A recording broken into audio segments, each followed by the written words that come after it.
Good morning all. Mabungimbi. What a privilege it is here to welcome you today to the 2018 National Native Title Conference. I'd like to acknowledge the Yarra people, the traditional owners of this country and the host for this week. I pay my respect to all Aboriginal and Torres Strait Islander people gathered here today, their culture and their elders both past and present. I acknowledge the Minister for Indigenous Affairs, Nigel Scullion, and Senator Pat Dodson. Thank you to the Australian Institute of Aboriginal and Torres Strait Islander Studies for your tireless work staging this event and seeking the Kimberley Land Council as the co-convener in our 40th anniversary year. I acknowledge the Shire of Broome, many local businesses and local community who have all supported in us making this event a reality. My name is Anthony Watson. I am the Chairman of the Kimberley Land Council, the peak Aboriginal organisation in the region and the native title representative body for the Kimberley. I am a Nyingana Mangala Karijari and Yarra Jabba Jabba man. I grew up in the Kimberley and I have lived all my life in the Kimberley. The Native Title Conference is an opportunity for all our mob across the country to gather and talk about our native title rights. Rights to land, rights to fresh water, rights to salt water, our culture rights, and our human rights. We know that there is much to think and talk about, especially as we make the transition from pre-native title to a post-native title determination era. Events like this conference allow us all to walk this path together, to learn from each other, to share our success and our experience from benefit of all our people. We are gathered here with the theme, many laws, one land in mind. I've been thinking about what this means to me, the Kimberley Land Council and all of us here today. For me, as an Aboriginal man, it is an understanding that I am always living my life according to many different laws. I am guided culturally through laws related to my family, relationships, food gathering, my connection to country, my blood and my skin. I also live according to the whitefellow law, the state laws, the Commonwealth laws. While these laws don't always mix, they do present opportunities and understanding, learning and progress. For the Kimberley Land Council, this theme is about showing our government and the wider Australian community why our traditional laws, our culture and our heritage should be respected and valued, just as much as the law that came when the white man arrived. It's about respect of native title and the rights these laws give us as landholders in this country. For all of us here today, I believe this theme is about walking together to improve our lives of Aboriginal and Torres Strait Islander people. When I reflect on these themes, I also think about my organisation, the Kimberley Land Council, and how it came to be.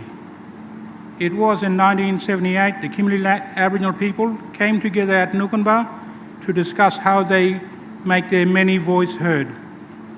Nukunba soon became the site of the land rights dispute that was felt across Australia. Kimberley Aboriginal people decided that no means no, and they didn't want miners destroying their sacred sites. But American mining company Amex and the West Australian government were determined to see mining go through. I was only a boy about 7 when the drama unfolded. My dad, John Watson, who's here today, was there. He marched with the people. He blocked the roads and he was one of those arrested and carted away to Fitzroy Crossing. He told me not to come that day. He told me to stay at home because he was scared of what would happen. He had to break the whitefellow law to help protect traditional laws. Although the mining company went on to drill for oil, they found nothing. And this event was a turning point for land rights and the way Australians felt about justice for Aboriginal people. I grew up in the Kimberley Land Council and I am very proud to stand here before you as chairman. Since those days at Nukunba, the Land Council has achieved much. Long before native title, we were there for Kimberley Aboriginal people. We campaigned, we fought, we stood up, and we spoke loudly to make ourselves counted. When the Western Australian government decided it didn't want to recognise native title, we took them to the High Court, and we won. The Yidde and Crocodile Hole report resulted in a strong message to the government and a roadmap for economic development in the Kimberley. We succeeded in the West Kimberley National Heritage listing. We spoke to the state government from closing our communities. We fought hard our Indigenous protected areas and ranges, real jobs looking after our country and culture. We have gone to the United Nations to show the world just how much Aboriginal people in Australia are leading the way, especially when it comes to conservation and fire. We have led discussions around constitutional reforms and pushed for meaningful recognition of First Nation people. The Kimberley region, I am proud to say, is now 80% native title determined.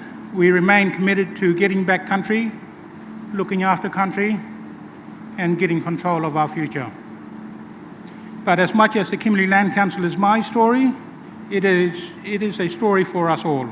I stand here today knowing that you worked hard for the betterment of Aboriginal and Torres Strait Islander people.